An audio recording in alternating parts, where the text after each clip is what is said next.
Title: The Walls We Build. Ethan grew up believing that love was about protection. His father always said, if you love something, you keep it safe. So when Ethan met Maya, he made her safety his mission. Maya was unlike anyone he'd ever known, the kind of person who saw beauty in broken things. She collected wildflowers from cracked sidewalks, painted murals on abandoned walls, and could make even the dullest moments feel alive. Ethan fell for her laughter before he fell for her eyes. She lived in the moment. He lived for the future. Their love started like summer rain, soft, unexpected, and full of color. They spent nights watching stars from the roof of Maya's tiny apartment, talking about dreams and some days. She wanted to see the world, to paint sunsets in every corner of it. Ethan wanted stability, a home, a plan, a forever. When they married, he promised her both. In the early years, life was gentle. Ethan would leave early for work while Maya painted in their small kitchen, sunlight spilling across her canvas. She'd hum to herself, paint smudged on her cheek, and when he came home, she'd pull him into her world, a world of colors, music, and stories. But as the years passed, Ethan began to worry. Bills, savings, plans. All the things that kept his mind busy at night started to steal pieces of his joy. He didn't want Maya to struggle, so he started working overtime, then double shifts, then weekends.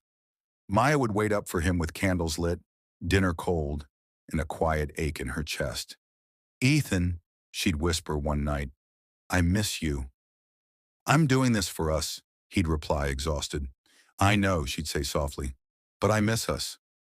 And that night, Ethan held Maya close and tight, a subtle reminder of how much love he has for her, and she also felt it. She felt the warmth in his arms again, and she embraced him too. But the next morning when she woke up, he was once again gone, off to work so he can pay bills and make life easier for Maya. And she was disappointed, but there was nothing she could do at the moment, and this turned into a daily routine. Months turned into years. The little house that once felt cozy became too small for Ethan's dreams.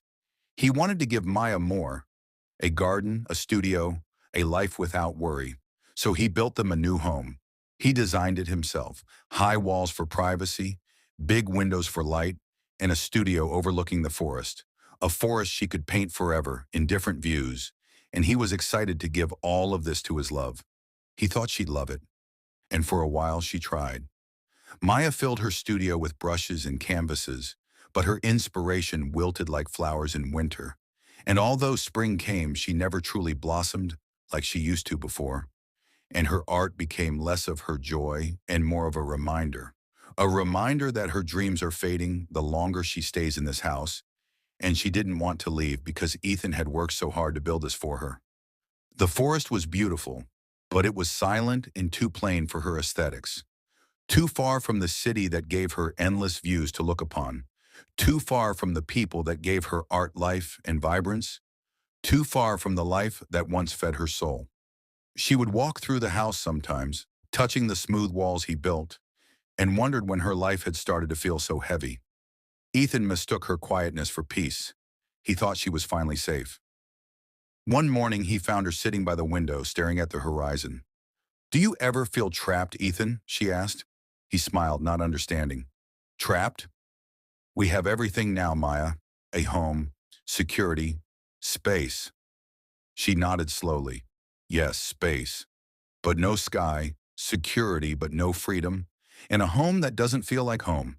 He didn't know what she meant. Not then. The days grew colder.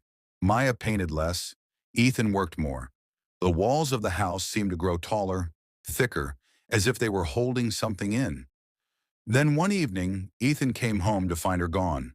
Her clothes were missing, her brushes gone, and on the easel in her studio stood one final painting. It showed their house from above, a beautiful grand home surrounded by tall stone walls. Inside, in the garden, stood a small figure with a brush in her hand. The sky above her was gray. On the bottom corner, she had written, "You built this to protect me, but I can't see the world from inside it." On the back of the painting were just a few words. You built a world around me, not with me. Years passed. Ethan never remarried.